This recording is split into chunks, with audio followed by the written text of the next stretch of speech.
Hello friends, welcome to the technical market wage channel. दोस्तों, आज जिस कंपनी के बारे में डिस्कस करने वाले जिक्र करने वाले हैं, वो कंपनी दोस्तों हाल ही में चर्चे में आ रही है। उसका रीज़न ये है दोस्तों कि इंडियन शेयर मार्केट के जो बिग बुल है राकेश झुंझुनवाला, उन्होंने इस शेयर को अच्छा खासा बाय किया है। लगभग 5 लाख शेयर बाय किए दोस्तों। और प्राइसिंग के हिसाब से देखोगे तो शेयर का जितना प्राइस है और वो नंबर ऑफ शेयर जो 5 लाख है, अगर वो देखोगे कैलकुलेट करके, तो जो इन्वेस्टमेंट है वो काफ़ी बड़ा इन्वेस्टमेंट किया है दोस्तों। तो क्यों उन्होंने इन्वेस्टमेंट किया? क्योंकि वो एक ऐसे इन्वेस्टर है जो मौके की तलाश में रहते हैं और अच्छे खासे शेयर को बाय कर लेते हैं। तो मैं ये नहीं बोल रहा कि उन्होंने बाय किया मतलब आपको बाय करना ही है, बट दोस्तों साथ ही में उस कंपनी के एक बहुत बड़ा टारगेट्स आ रहा है। टारगेट्स मतलब मोतीलाल ओसवाल जी ने उसको एक बहुत बड़े टारगेट्स दिए हैं। और जिस प्राइस पे ट्रेड कर रहे हैं वहाँ से अगर वो टारगेट देखोगे तो लगभग 500 से 600 पॉइंट के कम से कम टारगेट्स है दोस्तों। और बड़े टारगेट्स देखोगे तो लगभग डबल के टारगेट्स है दोस्तों। तो ऐसा एक बड़ा शेयर है जिसका नाम हाल ही में चर्चे में आ रहा है। तो देखेंगे कंपनी है कौन सा, उसका एनालिसिस। बट उसके पहले जो लोग चैनल पे नए हैं, चैनल को सब्सक्राइब कीजिए, बेल आइकन को दबाएं ताकि हमारे नए और अपडेटेड वीडियो सबसे पहले आप तक पहुंचे।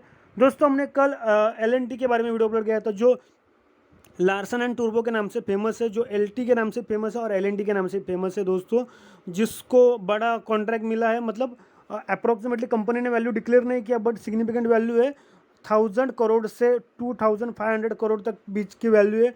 तो इसकी वजह से स्टॉक में काफ़ी अच्छी खासी न्यूज़ है। उसके पहले हमने सेल के बारे में वीडियो अपलोड किया था, जो स्टील अथॉरिटी ऑफ इंडिया है, इंडिगो, महिंद्रा एंड महिंद्रा, ऐसे कुछ इंपॉर्टेंट्स वीडियो अपलोड, जिसमें स्टार सीमेंट भी था। तो देख सकते हो, जिसका लिंक आपको डिस्क्रिप्शन में प्रोवाइड किया जाएगा दोस्तों। तो कंटिन्यू करते हैं अपना आज का वीडियो। दोस्तों, अगर स्टॉक की बात करोगे तो स्टॉक अभी 1490 मतलब 1495 पे ट्रेड कर रहा है।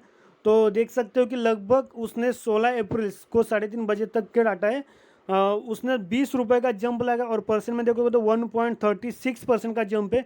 सिंगल डे में 20 रुपये का जंप मतलब काफ़ी होता है दोस्तों। ओपन हुआ था 1490 के आसपास। फिर लो के बात करोगे तो लगभग 1476 के आसपास जाके फिर वो क्लोजिंग के टाइम पे 1495 के आसपास जाके क्लोजिंग दिया।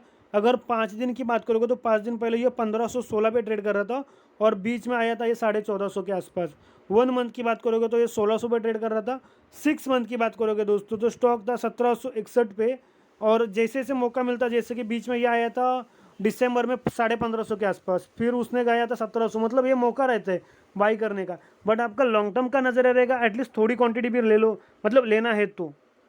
मैं फोर्स नहीं कर रहा हूँ या फिर आपको ये नहीं कर रहा हूँ, बट कोई भी बड़ा स्टॉक रहेगा, अगर उसका आपको परवड़ता नहीं या फिर उतना आपका कैपिटल नहीं है, तो एटलीस्ट थोड़ी क्वांटिटी ले देख के लेको। क्योंकि डिक्सन एक ऐसा शेयर था जो 2020 के स्टार्टिंग 2019-20 के स्टार्टिंग में कुछ 3200-3300 पे ट्रेड कर रहा था और एक साल में शेयर 20,000 पे पहुंचा था दोस्तों।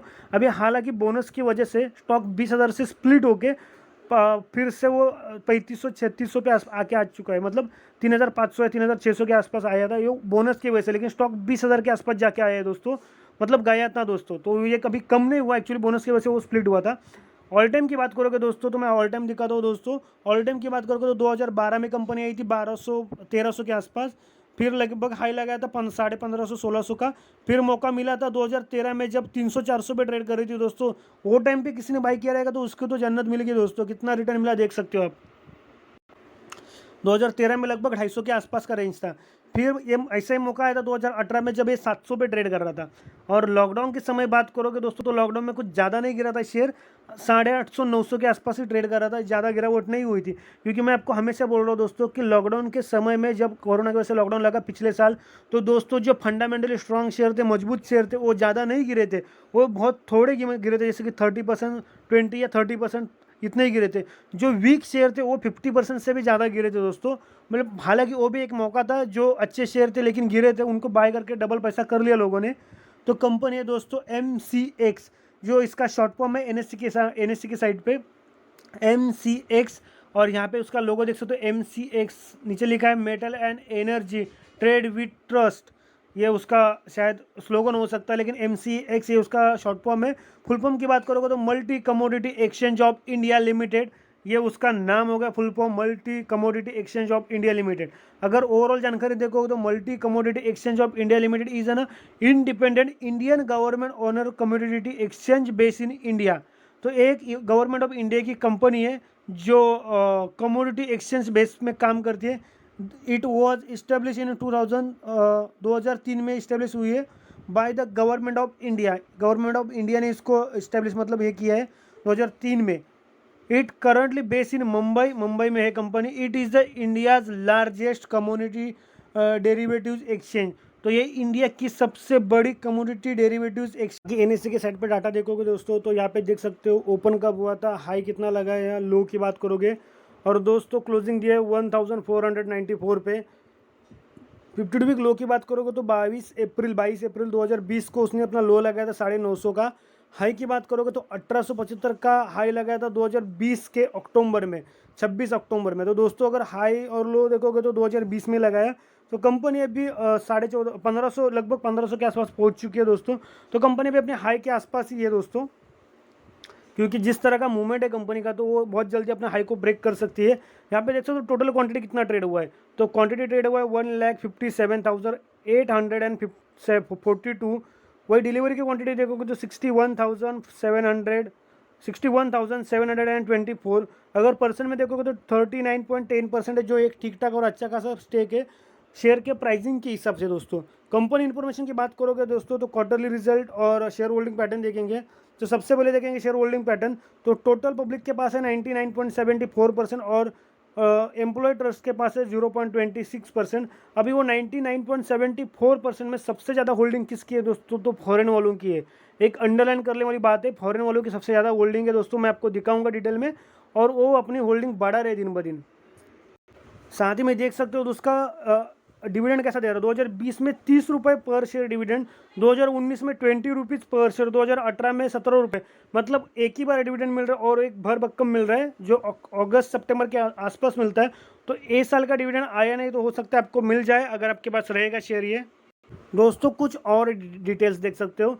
अगर ये कंपनी के टारगेट्स अगर देखोगे तो फर्स्ट अप टारगेट देख सकते हो क्या दिया है। तो फर्स्ट अप टारगेट है दोस्तों 2308 रुपये का, और फोर्थ अप टारगेट मतलब बीच में रहेंगे सेकंड और थर्ड। तो डायरेक्ट फोर्थ अगर देखोगे तो 3773 का उसका फोर्थ टारगेट दिया है। मतलब उसके हाई टारगेट्स दिए जा रहे हैं दोस्तों।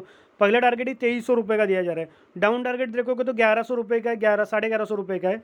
और फिर डाउन के देख सकते हो सेकंड और थर्ड टारगेट। कोई भी स्टॉक रहेगा तो अप डाउन चलता ही रहता है दोस्तों। तो दोस्तों ये और एक न्यूज़ है, buy multi commodity exchange of India MCX target price ₹1970, मतलब लगभग 2000 के आसपास के टारगेट दिए।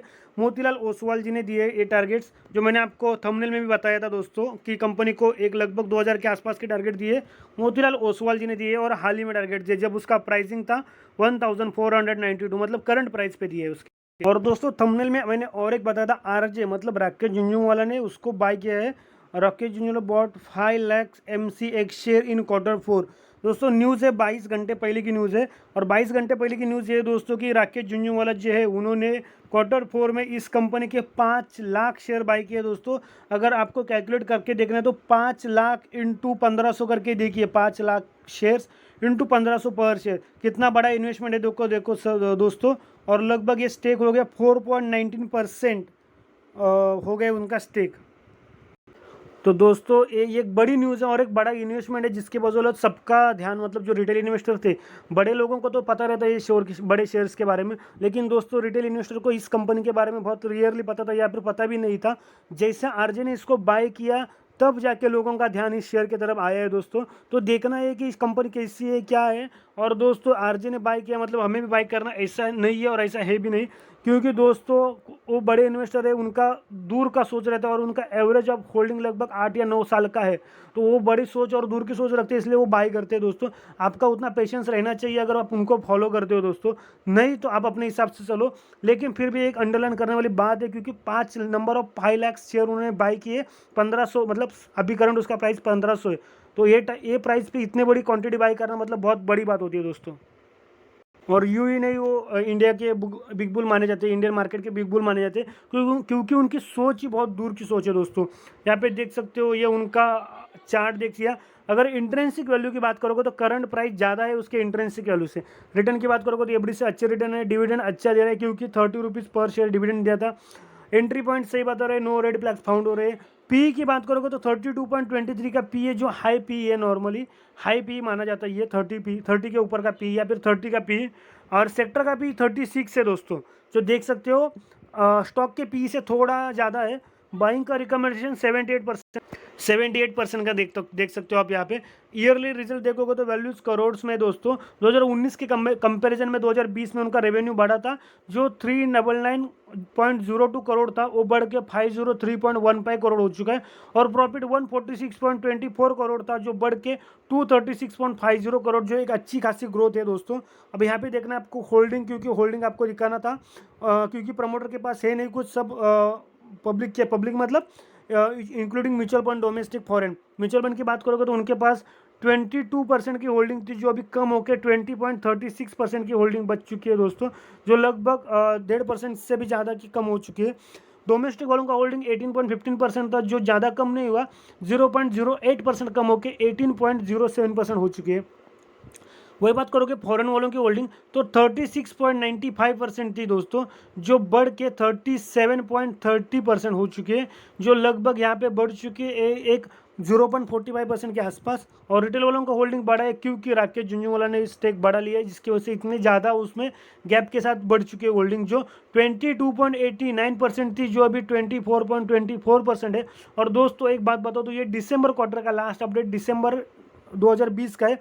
राकेश झुंझुनवाला ने ये शेयर को अभी बाय किया है। तो दोस्तों अभी Q4 का जैसे अपडेट आएगा, तो Q4 के रिजल्ट लगने के बाद जो अपडेट आएगा, तो फिर ये रिटेल वालों का होल्डिंग और बढ़ जाएगा, क्योंकि इसमें राकेश झुंझुनवाला का बाइंग है दोस्तों इसमें, तो और थोड़ा चेंजेस हो सकता है, क्योंकि ये भी थोड़ा जो डिटेल आपने होल्डिंग देखा वो थोड़ा प्रीवियस है दिसंबर क्वार्टर का, मार्च क्वार्टर का अब तक आया नहीं। बाकी हमने कंपनी के बारे में ओवरऑल जानकारी देख लिया, थोड़े टेक्निकल देख लिया, फंडामेंटल देख लिया, लेटेस्ट न्यूज़ देख लिया, टारगेट्स देख लिया। बट इन्वेस्ट करना नहीं करना आपका डिसीजन है। और इन्वेस्ट करने से पहले अपने फाइनेंशियल एडवाइजर से डिस्कस जरूर कीजिए, क्योंकि इन्वेस्ट आपको करना है, पैसा आपका है। किसी भी स्टॉक में इन्वेस्ट करने से पहले एनालिसिस कीजिए, मार्केट में बने रहिए। मिलेंगे अगले वीडियो में।